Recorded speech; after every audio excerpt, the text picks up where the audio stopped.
Capítulo 22. Dali eu me dirigi para outro lugar, onde vi a oeste uma grande e elevada montanha, uma forte rocha, e 4 lugares deleitosos. Internamente ele era profundo, espaçoso e plano, ele era profundo e escuro à vista. Então Rafael, um dos santos anjos que estava comigo, respondeu e disse: estes são os lugares deleitosos onde os espíritos, as almas dos mortos, serão reunidos. Para eles ele foi formado, e aqui serão reunidas todas as almas dos filhos dos homens. Estes lugares, nos quais habitam, eles ocuparão até o dia do julgamento, e até seu período escolhido. Seu período escolhido será longo, mesmo até o grande julgamento. E vi os espíritos dos filhos dos homens que estão mortos, e suas vozes rompem o céu, enquanto eles são acusados. Então inquiri de Rafael, o anjo que estava comigo, e disse: que espírito é aquele, a voz do qual alcança o céu, e acusa? Ele respondeu, dizendo: este é o espírito de Abel, o qual foi morto por Caim seu irmão, o qual acusará aquele irmão, até que sua semente seja destruída da face da terra, até que sua semente desapareça da semente da raça humana. Naquele tempo, portanto, eu inquiri a respeito dele, e a respeito do julgamento geral, dizendo: por que um está separado do outro? Ele respondeu: 3 separações foram feitas entre os espíritos dos mortos, e assim os espíritos dos justos foram separados, nomeadamente, por uma fenda na terra, por água, e por luz acima dela. E da mesma maneira os pecadores são separados quando morrem, e são sepultados na terra. Julgamento não os surpreenderá em seu tempo de vida. Aqui suas almas estão separadas.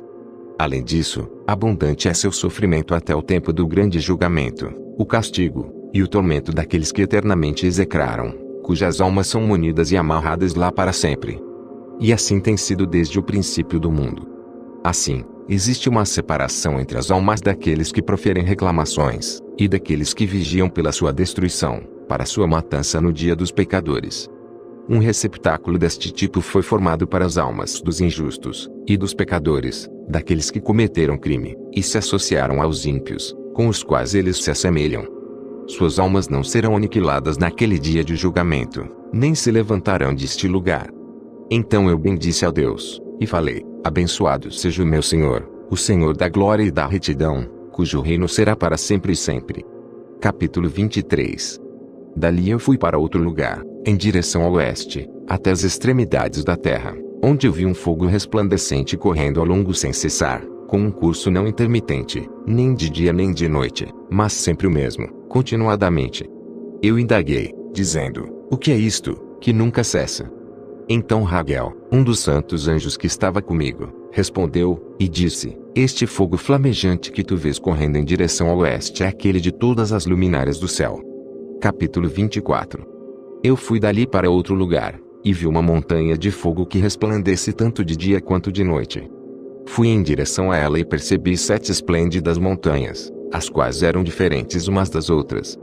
Suas pedras eram brilhantes e belas, todas eram brilhantes e esplêndidas à vista, e formosa era a sua superfície. 3 montanhas estavam em direção ao leste, consolidadas e fortalecidas por estarem colocadas uma sobre a outra. 3 estavam em direção ao sul, consolidadas de maneira similar. 3 eram igualmente vales profundos, os quais não se acercavam uma da outra. A 7ª montanha estava no meio delas. Em comprimento elas todas se assemelhavam ao assento de um trono, e árvores odoríferas rodeavam-nas. Entre estas havia uma árvore de um odor incessante, nem daquelas que estavam no Éden havia lá alguma, de todas as árvores de fragrância, que cheirava como esta. Suas folhas, suas flores, nunca ficam murchas, e seu fruto era belo. Seu fruto assemelhava-se ao cacho da palmeira. Eu exclamei: vê! Esta árvore é vistosa de aspecto, agradável em suas folhas, e o aspecto de seus frutos é delicioso à vista. Então Miguel, um dos santos anjos que estava comigo, e um dos que presidem sobre elas, respondeu, e disse: Enoque, por que inquires a respeito do odor desta árvore? Porque estás inquisitivo para sabê-lo. Então eu, Enoque, respondi-lhe, e disse: concernente a tudo eu estou desejoso de instrução, mas particularmente com respeito a esta árvore. Ele respondeu-me dizendo: a montanha que tu vês, o prolongamento da qual assemelha-se ao assento do Senhor, será o assento no qual se assentará o santo e grande Senhor da glória, o eterno Rei, quando ele virá e descerá para visitar a terra com bondade. E aquela árvore de agradável aroma, não de um odor carnal, Lá ninguém terá poder para tocá-la até o tempo do grande julgamento. Quando todos serão punidos e consumidos para sempre, isto será conferido sobre os justos e humildes. O fruto da árvore será dado ao eleito. Pois em direção ao norte, vida será plantada no santo lugar, em direção à habitação do eterno Rei. Então eles se regozijarão grandemente e exultarão no santo. O doce odor entrará em seus ossos, e eles viverão uma longa vida na terra como seus antepassados. Em seus dias não haverá tristeza, angústia, aborrecimento e nem punição os afligirá. E eu abençoei o Senhor da Glória, o eterno Rei, porque ele preparou esta árvore para os santos, formou-a, e declarou que lhe a daria para eles. Capítulo 25. Dali eu fui para o meio da terra, e vi um feliz e fértil lugar, o qual continha ramos espalhando-se continuamente das árvores que estavam plantadas nele. Ali eu vi uma santa montanha, e debaixo dela a água do lado de trás fluía em direção ao sul. Eu vi no oriente outra montanha tão alta quanto aquela, e entre elas havia um profundo, mas não largo vale. A água corria para a montanha para o ocidente dela, e debaixo dela havia igualmente outra montanha. Lá havia um vale, mas não um vale largo, abaixo, e no meio deles havia outro profundo e seco vale em direção da extremidade da árvore. Todos esses vales, que eram profundos, mas não oblíquo, consistia de uma forte rocha, com a árvore que estava plantada nela. E eu maravilhei-me com a rocha e o vale, ficando extremamente surpreso.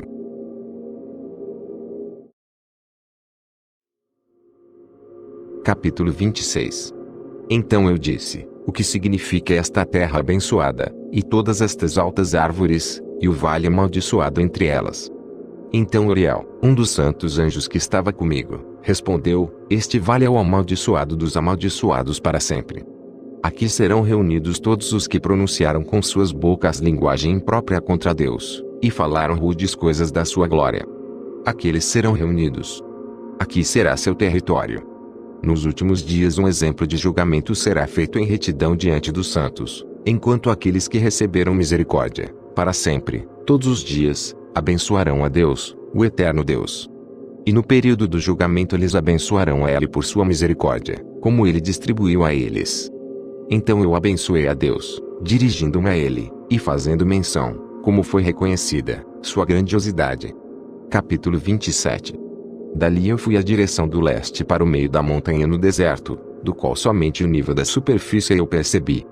Ele estava cheio de árvores da semente aludida, e água jorrava sobre ela.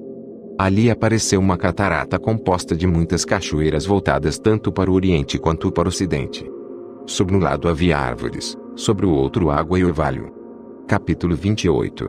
Então eu fui para outro lugar do deserto, em direção ao leste daquela montanha da qual eu havia me aproximado. Ali eu vi árvores escolhidas, particularmente aquelas que produzem o cheiro doce opiato, incenso e mirra, e árvores diferentes umas das outras. E sobre elas havia a elevação da montanha ocidental, a não grande distância. Capítulo 29. E igualmente vi outro lugar com vales de água que nunca param, onde percebi uma agradável árvore, a qual em odor assemelha-se às azacnum. Em direção ao vale eu percebi o cinamomo de doce odor. Sobre eles avancei em direção ao leste. Capítulo 30. Então vi outra montanha contendo árvores, da qual água fluía como nequetro. Seus nomes eram Sarira e Calbuneba. E sobre esta montanha eu vi outra montanha, sobre a qual haviam árvores de alva. Estas árvores estavam cheias como amendoeiras, e fortes, e quando elas produziam frutos eram superiores a toda a redondeza. Capítulo 31. Depois destas coisas, inspecionando as entradas do norte acima das montanhas, vi montanhas e percebi 7 montanhas repletas de puro nardo, árvores odoríferas e papiro. Dali eu passei acima dos picos daquelas montanhas a alguma distância para o leste, e fui sobre o mar da Eritreia. E quando eu havia avançado para longe, além dele, passei ao longo, acima do anjo Zatel, e cheguei ao jardim da justiça. Neste jardim eu vi outras árvores, as quais eram numerosas e grandes, e floresciam ali. Sua fragrância era agradável e poderosa e sua aparência era tanto agradável quanto elegante. A árvore do conhecimento também estava ali, do qual se alguém comesse, tornava-se dotado de grande sabedoria. Ela era semelhante às espécies da tamareira, dando frutos semelhantes à uva extremamente fina, e sua fragrância estendia-se a considerável distância. Eu exclamei: que bela é esta árvore e quão deleitável é sua aparência! Então o santo Rafael, um anjo que estava comigo, respondeu e disse: Esta é a árvore do conhecimento, da qual vosso antigo pai e vossa mãe comeram, os quais foram antes de ti que obtendo conhecimento, seus olhos sendo abertos, e descobrindo que estavam nus, foram expulsos do jardim. Capítulo 32. Dali eu fui na direção das extremidades da terra, onde vi grandes feras diferentes umas das outras, e pássaros variados em suas aparências e formas, bem como com notas de diferentes sons. Para a direita destas feras eu percebi as extremidades da terra, onde os céus cessam. Os portões do céu estavam abertos e vi as estrelas celestiais vindo. Eu enumerei-as enquanto elas procediam do portão e escrevi-as todas, enquanto elas saiam uma por uma, de acordo com seu número. Eu escrevi seus nomes completamente, seus tempos e estações, enquanto o anjo Uriel, que estava comigo, mostrava-as a mim. Ele as mostrou todas a mim, e escrevi uma conta delas.